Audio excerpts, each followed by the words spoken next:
You are now watching On Point, a news and public affairs show from California State University Northridge.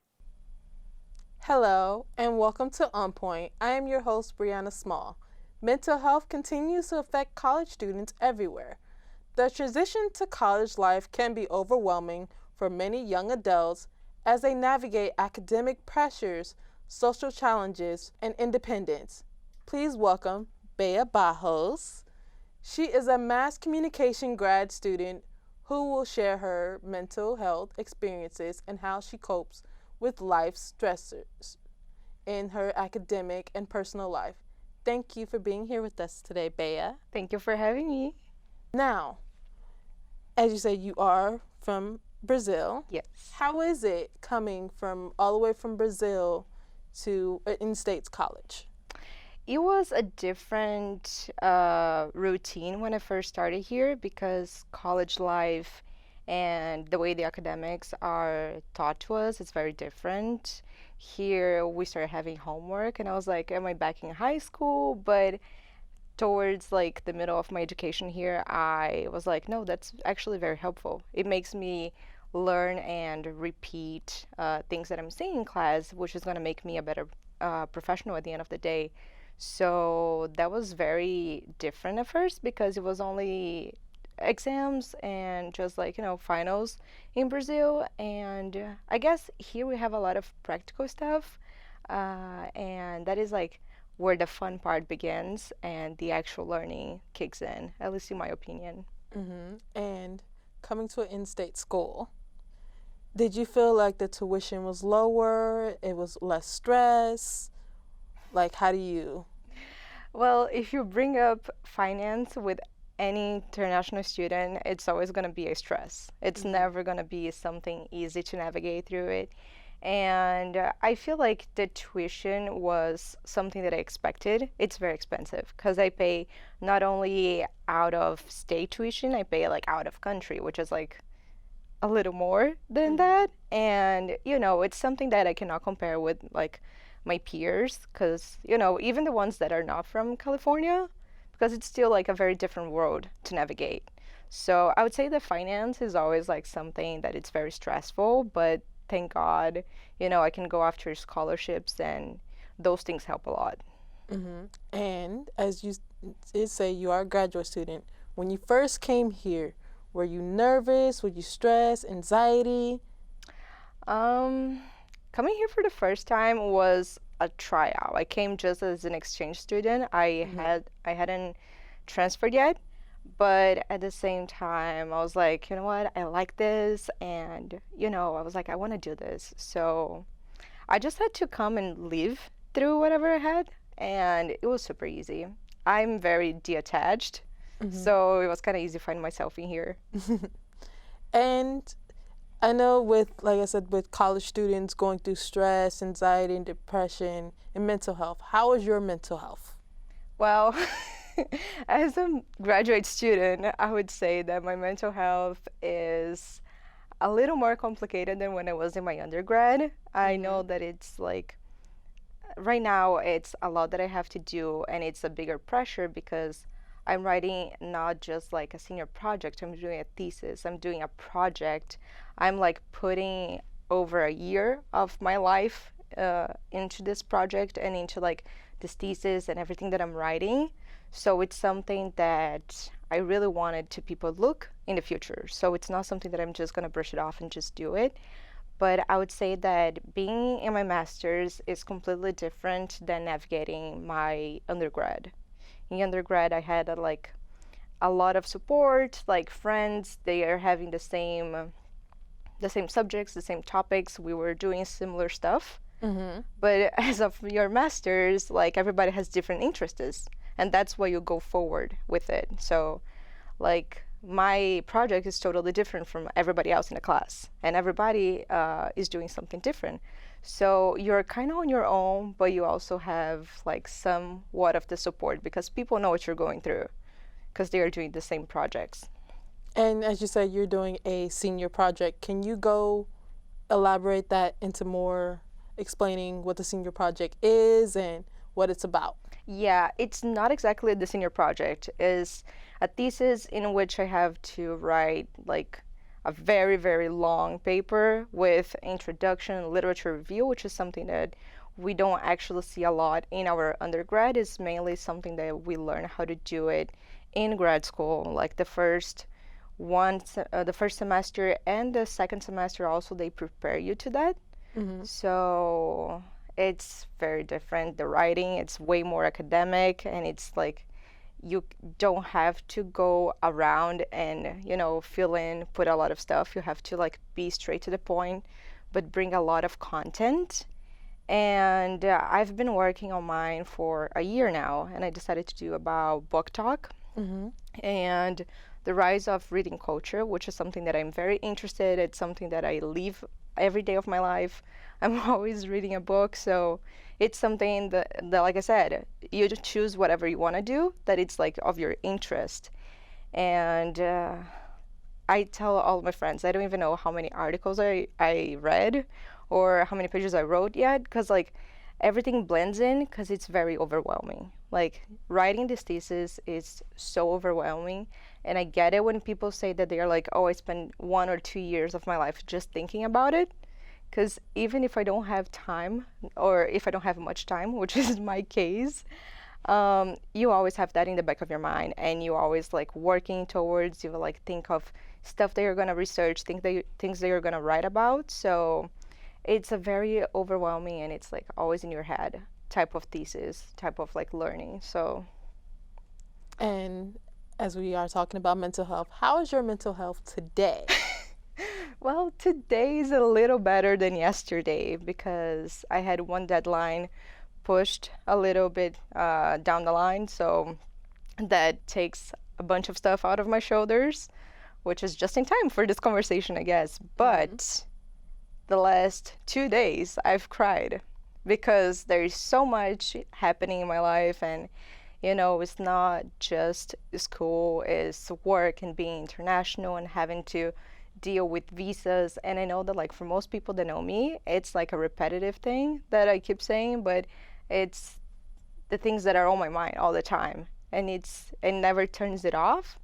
So I feel like crying those 2 days and having this deadline pushed, I don't know, I'm kind of feeling better. I'm not feeling 100% at this point. You know, I just feel like I just want to pass the class, just pass and get like my approved.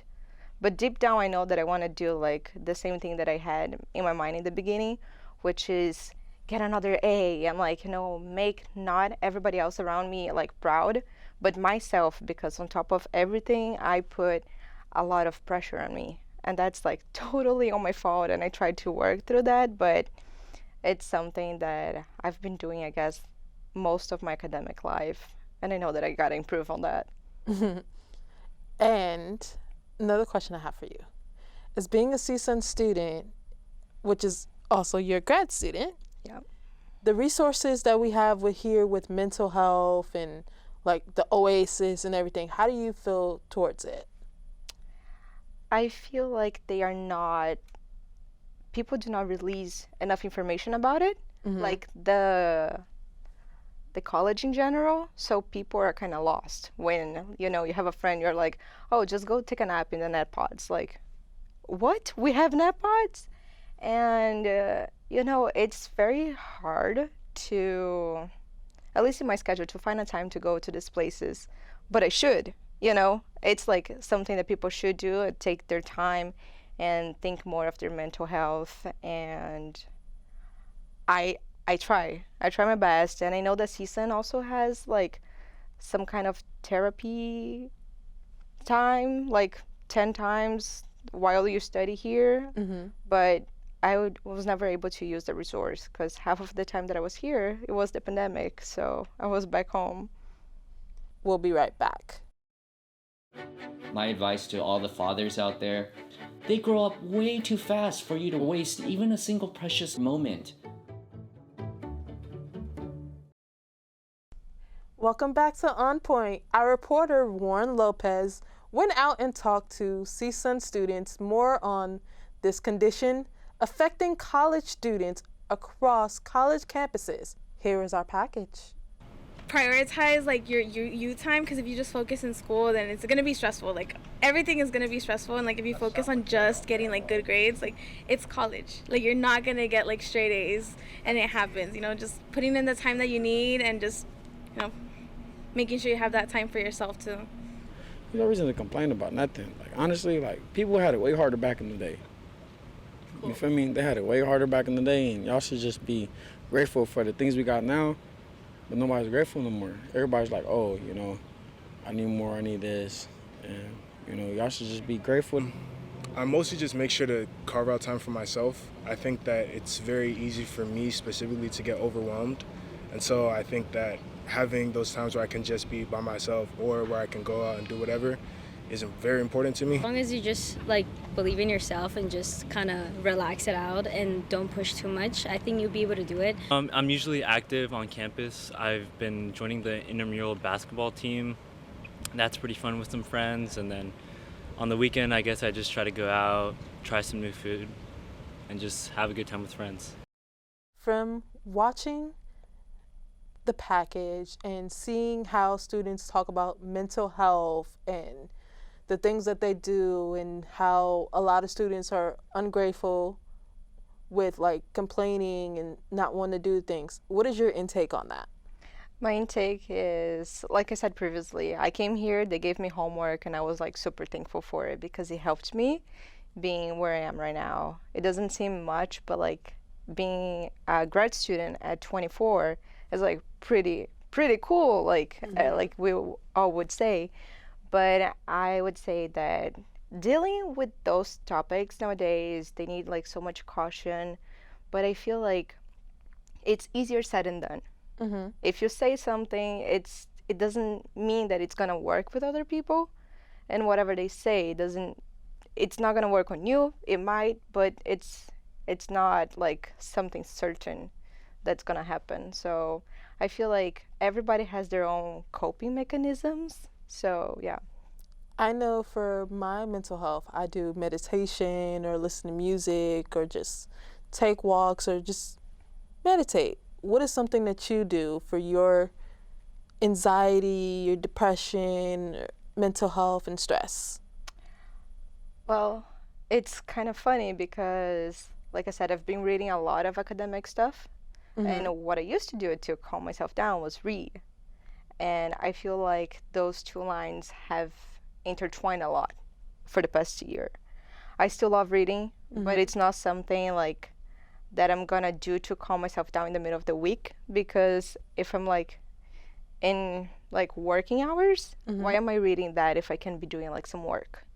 And that is a line that I need to draw. But something that helped me recently was putting my workout schedule, in my daily to-do lists or whatever, because during my workout, I don't think of anything else. I go to the gym, I go to Zumba classes, and I just let myself free, because it's my time of my health, not just mental, but physical as well. And I think that it's very important to find that 1 hour in your day, 30 minutes sometimes, to just go and find yourself a little bit in between all of your work and academic and family stuff. It's just you need to find yourself a little time every day. Mm-hmm. And can you elaborate more on doing the Zumba and working out? What are some workouts and Zumba classes that you take? I take the ones here at CSUN. I love the gym because we have all of those classes. We have yoga and Pilates.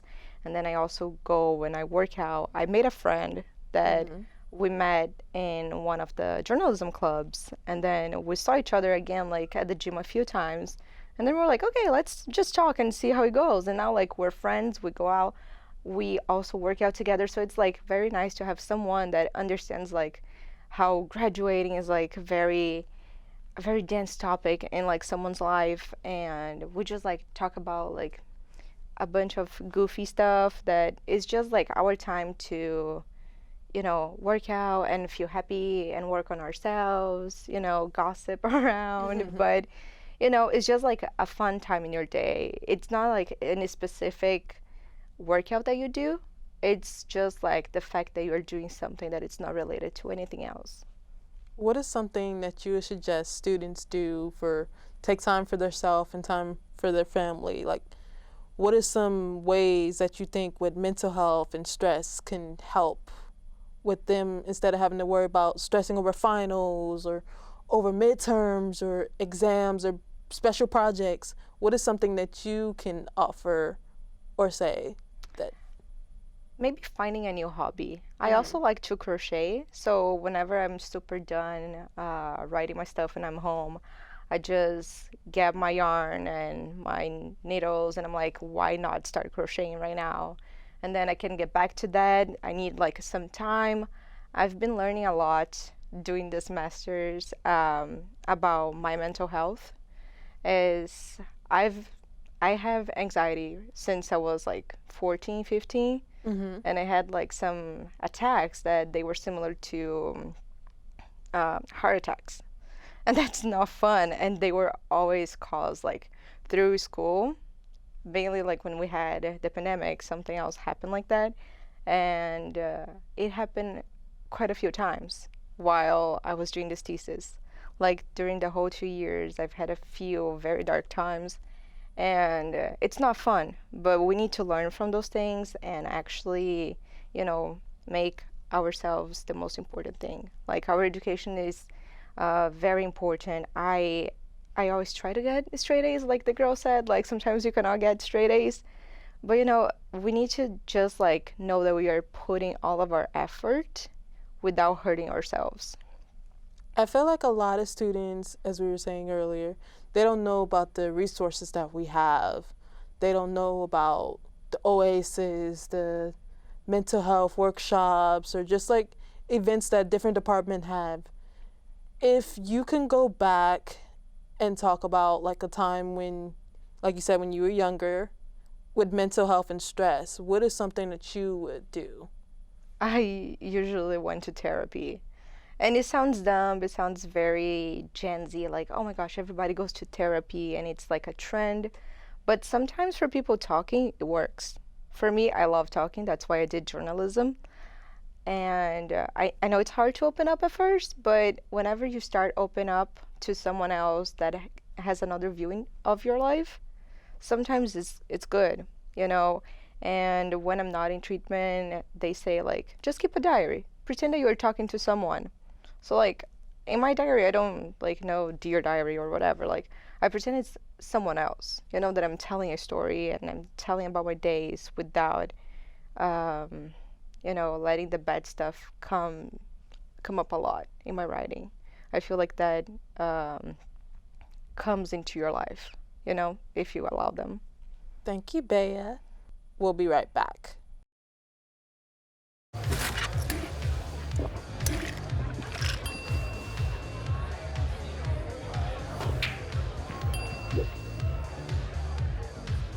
If you need to do something to feel okay to drive, you're not okay to drive. Don't drive buzzed. Welcome back.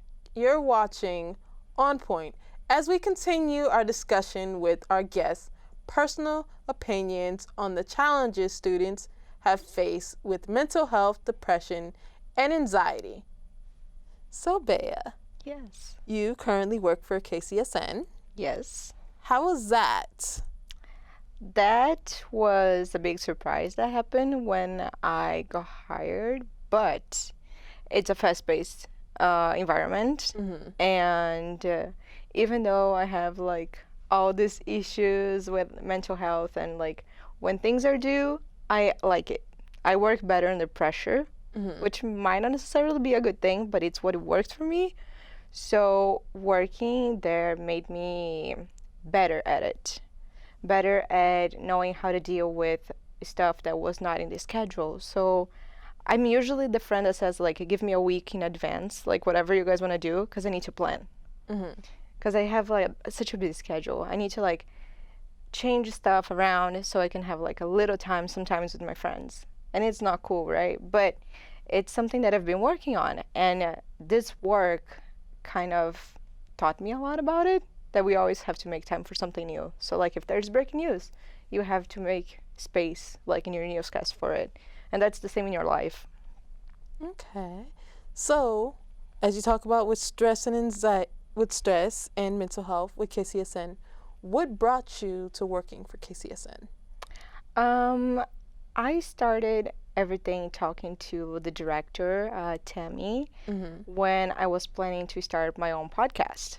And then we started talking in the podcasting class as well. And I was like, I'm very interested. I was always interested in radio. And she was like, well, come on, let's give it a try. And I'm there for such a long time right now, and I love it. It's honestly my safe space here at school, and I joke around with my coworkers when I'm not there. I'm thinking of like stuff for KCSN, but at the same time, it's like I said, it's the place that I most like to go. If I'm coming to campus, I'm gonna try to go like to KCSN.